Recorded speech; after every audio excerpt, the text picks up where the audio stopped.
J'ai été inculpé au mois de juin 2015 pour des faits de nature délictuelle dans un litige qui m'oppose à la société Sogara. En raison de mon indisponibilité, j'avais, en ma qualité d'actionnaire unique du groupe des sociétés, confié la gestion provisoire des entreprises à un groupe de personnes dont je me refuse de nommer ici.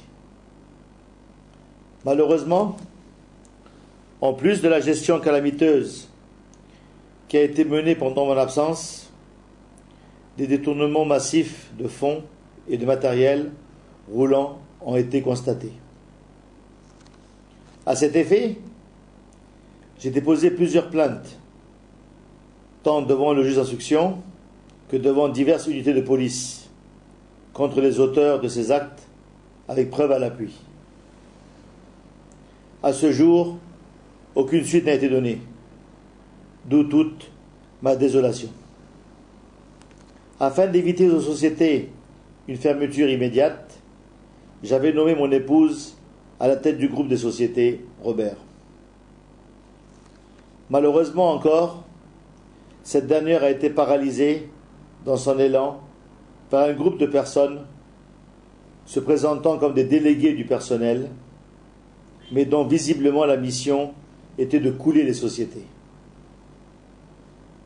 En effet, dans sa volonté de travailler, la nouvelle direction a été victime d'actes d'agression physique, de vandalisme et d'intimidation, ayant pour objectif la paralysie totale des entreprises.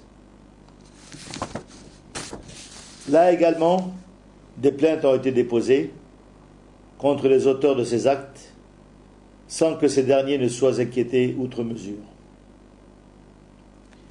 Ayant bénéficié d'une liberté provisoire, j'ai moi-même intégré la tête de l'entreprise, avec une volonté farouche de travailler, de sauver les sociétés et partant les centaines d'emplois menacés. Mais mon action est paralysée au quotidien par les mêmes éléments cités plus haut, qui, à l'heure où je vous parle, ont érigé des barricades afin d'empêcher toute activité. Malgré nos difficultés, nous nous efforçons de régler les salaires, certes avec du retard, indépendamment de notre volonté.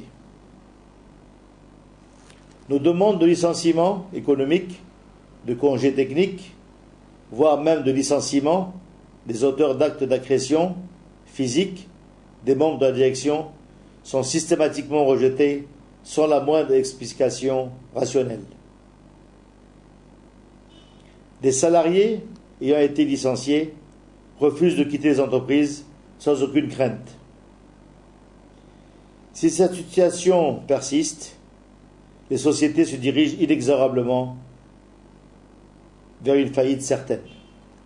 C'est pourquoi je lance un appel aux plus hautes autorités du pays, au président de la République, chef de l'État, chef du gouvernement, des autorités provinciales, de nous venir en aide.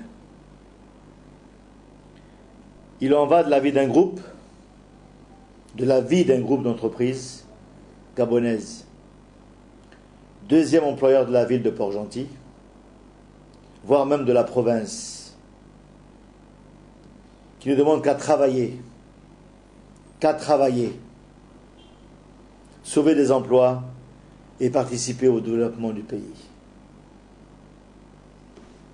Beaucoup de partenaires reconnaissent notre savoir-faire et ne demandent qu'à travailler avec nous, mais pas dans les conditions actuelles. Je vous remercie en espérant que mon appel sera entendu.